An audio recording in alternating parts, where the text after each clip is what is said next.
আসসালামু আলাইকুম রহমতুল্লাহি ওবরাকাতুহ। পরম করুণাময় মহান আল্লাহ তাআলার নামে ও প্রিয় নবীজির প্রতি সালাম জানিয়ে আজকের ভিডিও শুরু করছি। প্রিয় দিনী ভাই ও বোনেরা, অনেকেই বলে থাকেন যে জিন বলতে কিছু নেই, জিন নিতান্তই একটি কাল্পনিক চিন্তাভাবনা। আসলে এ বিশ্বাস ঠিক নয়। এ চিন্তা কোরআন সুন্নাহের পরিপন্থী চিন্তা। শুধু জিন আছে তাই নয়, জিনদের নিকট প্রিয় নবীজি দ্বীনের দাওয়াতও দিয়েছেন। জিনদের নিকট নবীজি কিভাবে দাওয়াত দিয়েছেন বা জিনদের সাথে নবীজির সাক্ষাৎ কিভাবে ও কোথায় হতো, এর সবই জানানো হবে এই ভিডিওতে ইনশাআল্লাহ। তাহলে ভিডিওটির মূল কথা আরম্ভ করা যাক। জিন জাতি আল্লাহর বিস্ময়কর ও রহস্যঘেরা সৃষ্টি। কোরআনের শতাধিক আয়াতে জিন শব্দের উল্লেখ পাওয়া যায়। মানুষের মতো তারাও আল্লাহর আনুগত্য ও ইবাদতের জন্য আদিষ্ট। ইরশাদ হয়েছে, আমি মানুষ ও জিন জাতিকে কেবল আমার ইবাদতের জন্য সৃষ্টি করেছি। সূরা যুররিয়াত আয়াত 56। মানবজাতির মতো তাদের ভেতরও আল্লাহ নবী ও রাসূল প্রেরণ করেছেন। আল্লাহ বলেন, হে জিন ও মানব সম্প্রদায়, তোমাদের কাছে কি তোমাদের মধ্যে থেকে রাসূল আসেনি, যারা তোমাদের কাছে আমার আয়াতসমূহ বর্ণনা করেছে? সূরা আনাম আয়াত 130। রাসূলুল্লাহ সাল্লাল্লাহু আলাইহি ওয়াসাল্লাম ও জিনদের মধ্যে দাওয়াতি কার্যক্রম পরিচালনা করেছেন। কোরআন ও হাদিসের একাধিক বর্ণনা থেকে জিনদের সঙ্গে রাসূল সাল্লাল্লাহু আলাইহি ওয়াসাল্লামের সাক্ষাৎ প্রমাণিত হয়। হাদিসের বর্ণনা থেকে বোঝা যায়, রাসূল সাল্লাল্লাহু আলাইহি ওয়াসাল্লাম জিন জাতির কাছে একাধিকবার দ্বীনের দাওয়াত নিয়ে যান এবং তার হাতে জিনদের এক বা একাধিক দল ইসলামও গ্রহণ করে। পবিত্র কোরআনে জিন নামে একটি স্বতন্ত্র সূরা রয়েছে, যার শুরুতেই বলা হয়েছে, বলুন, আমার প্রতি ওহী অবতীর্ণ হয়েছে, জিনদের একটি দল মনোযোগ দিয়ে কোরআন শ্রবণ করেছে এবং বলেছে, আমরা এক বিস্ময়কর কোরআন শ্রবণ করেছি যা সঠিক পথের নির্দেশ করে, ফলে আমরা তাতে বিশ্বাস স্থাপন করেছি। আমরা আমাদের প্রতিপালকের সঙ্গে কাউকে শরিক করব না। সূরা জিন আয়াত 1-2। সূরা আহকাফেও এমন একটি ঘটনার বিবরণ পাওয়া যায়, যেখানে স্বজাতির মধ্যে জিনদের ইসলাম প্রচারের বিবরণও এসেছে। ইরশাদ হয়েছে, স্মরণ করো যখন আমি তোমার প্রতি জিনদের একটি দলকে আকৃষ্ট করেছিলাম যারা কোরআন পাঠ শুনেছিল। যখন তারা তার নিকট পৌঁছল তখন তারা বলল, চুপ করে শোনো। কোরআন পাঠ শেষে তারা নিজ সম্প্রদায়ের কাছে সতর্ককারী হিসেবে ফিরে গেল। হে আমাদের সম্প্রদায়, আল্লাহর দিকে আহ্বানকারীর প্রতি সাড়া দাও এবং তার প্রতি বিশ্বাস স্থাপন করো। আল্লাহ তোমার পাপ ক্ষমা করবেন এবং তোমাদের মর্মন্তদ শাস্তি থেকে রক্ষা করবেন। এ বিষয়ে আল্লামা ইবনে ইসহাকের সূত্রে আল্লামা ইবনে কাসির রহমতুল্লাহ আলাইহ এই ঘটনাকে হিজরতের পূর্বে বলে উল্লেখ করেছেন। তিনি বলেছেন, রাসূলুল্লাহ সাল্লাল্লাহু আলাইহি ওয়াসাল্লাম তায়েফ থেকে ফেরার পথে এক উপত্যকায় নামাজ আদায় করছিলেন। তখন জিনদের একটি দল তার কোরআন তেলাওয়াত শুনে থেমে যায় এবং রাসূল সাল্লাল্লাহু আলাইহি ওয়াসাল্লামের ঈমানের ঘোষণা দেয়। সম্ভবত তায়েফবাসীর আচরণে তিনি যে ব্যথা পেয়েছিলেন তার সান্ত্বনা স্বরূপ আল্লাহ তার প্রতি জিনদের দৃষ্টি ঘুরিয়ে দেন। আল্লামা ইবনে ইসহাক ও ইবনে সাদের মতে সেই দলে 2 গোত্রের 70 থেকে 90 জন জিন উপস্থিত ছিল। রাসূলুল্লাহ সাল্লাল্লাহু আলাইহি ওয়াসাল্লাম যেভাবে জিনদের ভেতর দাওয়াত দিতেন।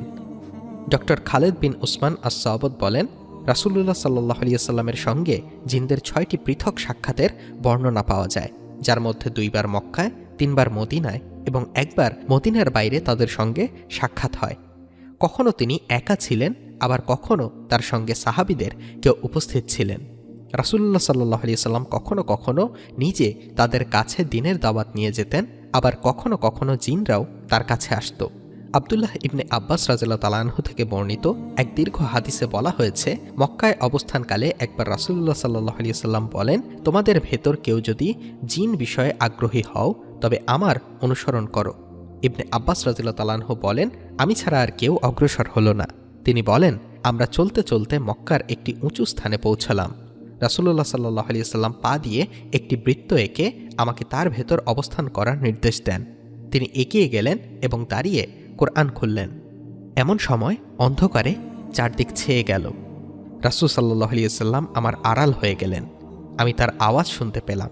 তারপর অন্ধকার মেঘমালার মতো খণ্ডবিখণ্ড হয়ে গেল এবং তার একটি দল অবশিষ্ট থাকল। রাসূল সাল্লাল্লাহু আলাইহি ওয়াসাল্লাম তাদের সঙ্গে ফজর পর্যন্ত অতিবাহিত করেন। মাওসুআতুল হাফেজ ইবনে হাজার আল হাদিসিয়া 4-600। রাইসুল মুফাসসির আব্দুল্লাহ ইবনে আব্বাস রাদিয়াল্লাহু তাআলা আনহু থেকে বর্ণিত অপর হাদিসে পাওয়া যায়, এক রাতে রাসূল সাল্লাল্লাহু আলাইহি ওয়াসাল্লামকে না পেয়ে সাহাবায়ে কেরাম উদ্বিগ্ন হয়ে পড়েন। তিনি ফিরে এসে বলেন, আমার কাছে একদল জিন এসেছিল। আমি তাদের সঙ্গে যাই এবং তাদের সম্মুখে কোরআন তেলাওয়াত করি। অতঃপর নবী সাল্লাল্লাহু আলাইহি ওয়াসাল্লাম আমাদের নিয়ে যান, আমাদেরকে তাদের চিহ্ন ও তাদের আগুনের চিহ্ন দেখান। সহিহ মুসলিম হাদিস 450। জিন জাতি শরীয়তের কোন কোন বিধানের ব্যাপারে আদিষ্ট? এমন প্রশ্নের উত্তরে বিশ্ববিখ্যাত শায়েখ আবদুল্লাহ বিন বাজ রহমতুল্লাহ আলাইহি বলেন, ইসলামের যে বিধিবিধান আমাদের পর্যন্ত পৌঁছেছে তা জিন জাতির কাছেও পৌঁছেছে। তবে শরীয়ত পালনে তাদের বাধ্যবাধকতা সম্পর্কে আমরা সুনির্দিষ্টভাবে কিছু জানি না। ইসলামী শরীয়তের মূলনীতি অনুযায়ী বলা যায়, ঈমান, নামাজ, রোজা, হজ সহ ইসলামের মৌলিক বিধানের ব্যাপারে মানুষ ও জিন উভয় জাতি সমানভাবে আদিষ্ট। আল্লাহ তাআলা সূরা আর রহমানের একাধিক আয়াতে ফাবিআইয়ি আলাই রব্বিকুমা তুকাজ্জিবান, অর্থাৎ তোমরা দুই সম্প্রদায় তথা মানুষ ও জিন আল্লাহর কোন কোন নিদর্শন অস্বীকার করবে বলে উভয় জাতিকে কোনো বিভেদ ছাড়াই সম্বোধন করেছেন, যা দ্বারা বুঝে আসে দ্বীনের মৌলিক বিষয়ে উভয় সম্প্রদায়ের মধ্যে কোনো পার্থক্য নেই। আর অমৌলিক বিষয়ে উভয় জাতির মধ্যে কি কি পার্থক্য আছে তা আমাদের জানা নেই। ফতোয়ায়ে ইবনে তাইমিয়াতে বলা হয়েছে, কোনো সন্দেহ নেই তাসদিক অর্থাৎ ঈমান ছাড়াও অন্যান্য বিষয়ে তারা আদিষ্ট এবং তাকজিব অর্থাৎ কুফুরি ছাড়াও অন্যান্য বিষয় থেকে তাদের বারণ করা হয়েছে। মৌলিক ও অমৌলিক বিষয়ে তারা তাদের মতো আদিষ্ট। যেহেতু তারা প্রকার প্রকৃতিতে মানুষের মতো নয়, তাই আদেশ নিষেধ বা শাস্তি বিধানের ক্ষেত্রেও তারা মানুষের মতো নয়। হ্যাঁ, ইসলামের মৌলিক আদেশ নিষেধ, হালাল হারামের ক্ষেত্রে মুসলমানের মধ্যে কোনো ব্যবধান আছে বলে আমি জানি না। মাজমু ফতোয়া শায়খুল ইসলাম আহমদ ইবনে তাইমিয়া 4/233। পরকালে জিন জাতির পরিণতি যা হবে। মানবজাতির মতো জিন জাতিও আল্লাহর ইবাদত ও আনুগত্যের ব্যাপারে আদিষ্ট।